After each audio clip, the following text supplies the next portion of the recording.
श्रीमद् भगवद गीता के वचन जो हमें अपने जीवन में ग्रहण करने चाहिए। जब महाभारत का युद्ध हो रहा था उसी दौरान श्री कृष्ण ने अर्जुन को दिए अनमोल वचन जो निम्न प्रकार है।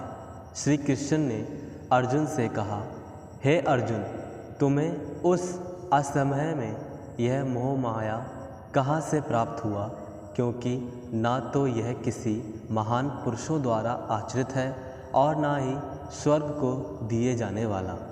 इसीलिए हे अर्जुन, नपुंसकता को मत प्राप्त हो और युद्ध के लिए खड़े हो। हे अर्जुन, सर्दी गर्मी और सुख दुख देने वाले विषयों के संयोग विनाशशील हैं, इसीलिए इसको तुम सहन करो।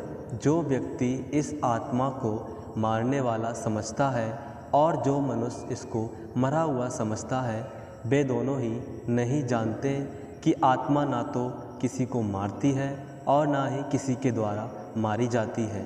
ए पार्थ, इस आत्मा को शस्त्र नहीं काट सकते, ना ही इसको आग जला सकती है और ना जल गला सकता है और ना ही हवा सुखा सकती है।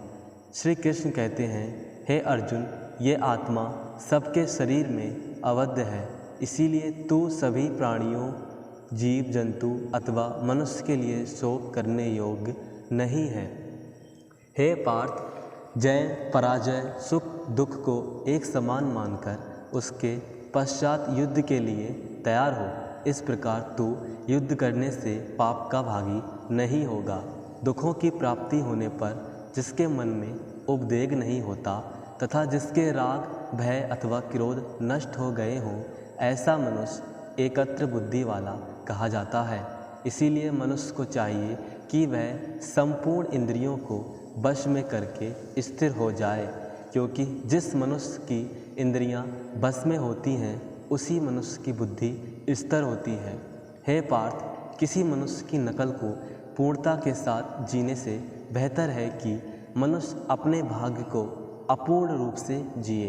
हे अर्जुन, कोई भी मनुष्य जो अच्छा काम करता है उसका कभी भी बुरा अंत नहीं होता। हे, चाहे वह तुम हो या आने वाली पीढ़ी, भगवान उनके साथ है जिनके मन और आत्मा में पवित्रता है। जो मनुष्य इच्छा और क्रोध से मुक्त है, मैं सदैव उनके साथ हूँ।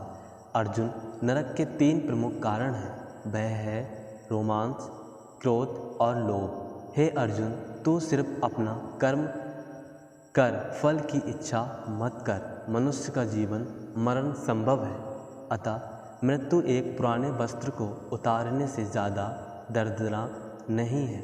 जब मनुष्य का मन लगातार दौड़ता है तो यह भटकती इंद्रियों के बाद यह हवा के समान मनुष्य के ज्ञान को दूर भगाता है। हे पार्थ, मनुष्य जिस प्रकार का कर्म करता है उसी प्रकार का भोग करता है। मनुष्य अपने कर्म के आधार पर ही जन्म पाता है। जीवन और यह संसार हर क्षण बदल रहा है और बदलने वाली हर एक चीज़ असत्य होती है। इस संसार में जो हुआ अच्छे के लिए हुआ, जो हो रहा है अच्छे के लिए हो रहा है और जो होगा वह भी अच्छे के लिए ही होगा। हे अर्जुन, परिवर्तन प्रकृति अथवा इस सृष्टि का सत्य नियम है। कोई भी मनुष्य एक पल में राजा या भिखारी हो सकता है। आत्मा ना तो जन्म लेती है और ना ही मरती है।